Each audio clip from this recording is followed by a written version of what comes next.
Hello বন্ধুরা, welcome to Mou's mix and match. আজকে আবার আমি চলে এসেছি আপনাদের কাছে একটা চটপটে মজাদার রেসিপি নিয়ে।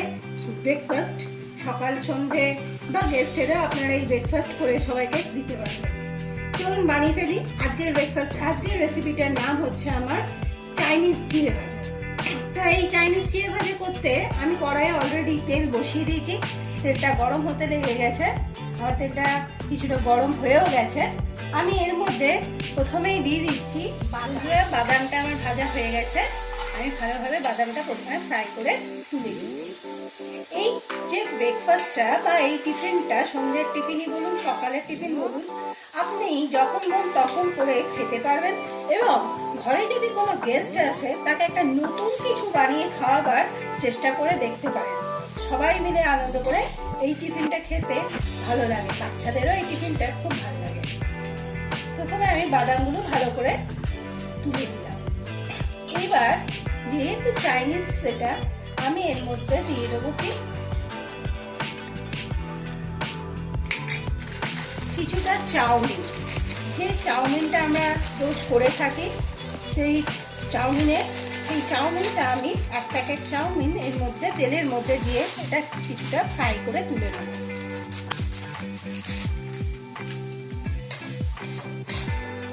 বন্ধুরা, আমি কি সুন্দর করে লাল করে ভেজে নিয়েছি চাউমিনটাকে। এবার আমি এর মধ্যে তেলের মধ্যে দিয়ে দিচ্ছি সরু সরু কাটা কিছুটা আদাটা দিয়ে পরে জাস্ট আদাটা একটু নেড়ে ছেড়ে হালকা লাল রং হতেই আমি দিয়ে দেবো ভালো করে ঝেড়ে পরিষ্কার করে রেখেছি আমি চিড়েটাকে। দেখতে পাচ্ছেন পুরো চিড়েটা আমি কিন্তু জল দিয়ে ধুইনি, ভালো করে ঝেড়ে নিয়েছি যাতে এর মধ্যে ধুলোবালি না থাকে বা কিছু না থাকে। এবার এই চিড়েটা আমি এর মধ্যে দিয়ে দিলাম কড়াইয়ের মধ্যে।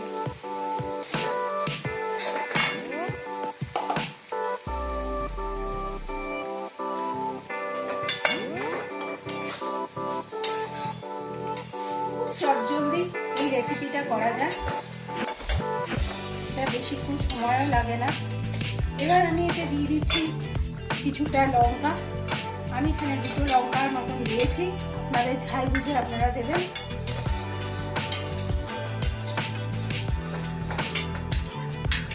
সামান্য বিট লবণ আমি দিয়ে দিচ্ছি।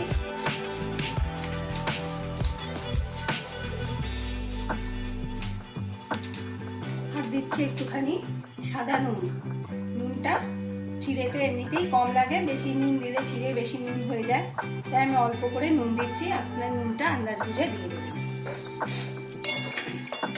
এবার ভালো করে এটাকে আমরা ফ্রাই করব।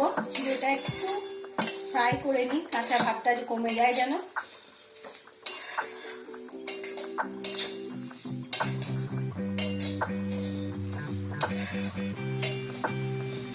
এবার এর মধ্যে এক এক করে আমি যেগুলো রেখেছি সেগুলো দিয়ে দিই। এই যে বাদামটা ভাজলাম, বাদামটা অ্যাড করে দিলাম। এখানে চিড়ে, এই যে আমি চাউমিন ভাজাটা, এটাও অ্যাড করে দিলাম এর মধ্যে ভালো করে।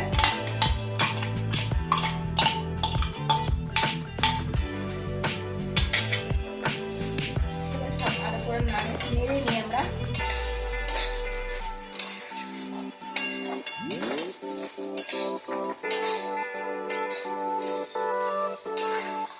ঘরে যদি নারকোল থাকে, সরু সরু করে কেটে নারকোলটা আপনি আর চিড়েটার সঙ্গে ভেজে নিতে পারেন। সরু সরু নারকোল এতে দিলে খুব ভালো লাগবে। এবার আমি দিয়ে দেবো কিছুটা চিনি।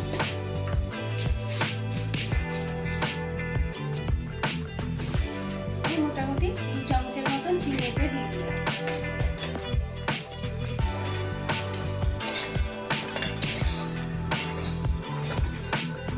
বন্ধুরা, আমার চিড়েটা সুন্দর ভাজা হয়ে গেছে।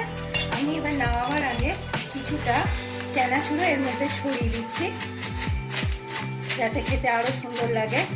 ব্যাস, আমার রেডি হয়ে গেল আজকের রেসিপি। চট করে আপনারা এটা সবাই মিলে ঘরে বানিয়ে এনজয় করুন এই শীতের সন্ধ্যেতে, চা বা কফির সাথে। চলুন আমি এবার এটাকে ভালো করে বাটিতে ঢেলে নিই।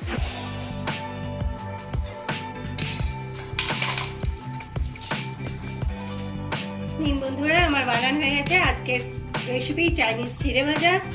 আপনারাও এমনি ঘরে বানান, সবাই মিলে এনজয় করুন। আর আজকের রেসিপিটা যদি আমার ভালো লেগে থাকে অবশ্যই একটা লাইক করবেন, ভালো লাগলে কমেন্ট করে জানাবেন কেমন লাগলো আপনাদের বানিয়ে। আর আমার চ্যানেলটা প্রত্যেকবারের মতন বলি, আমার চ্যানেলটা অবশ্যই শেয়ার করবেন, সাবস্ক্রাইব করবেন, বন্ধু বান্ধব সকলের সঙ্গে শেয়ার করবেন। আর চ্যানেলটা সাবস্ক্রাইব যেন করবেন, পাশে থাকা বেল আইকনটা যেন প্রেস করবেন, অল বাটনটা যেন অবশ্যই প্রেস করবেন। Thank you.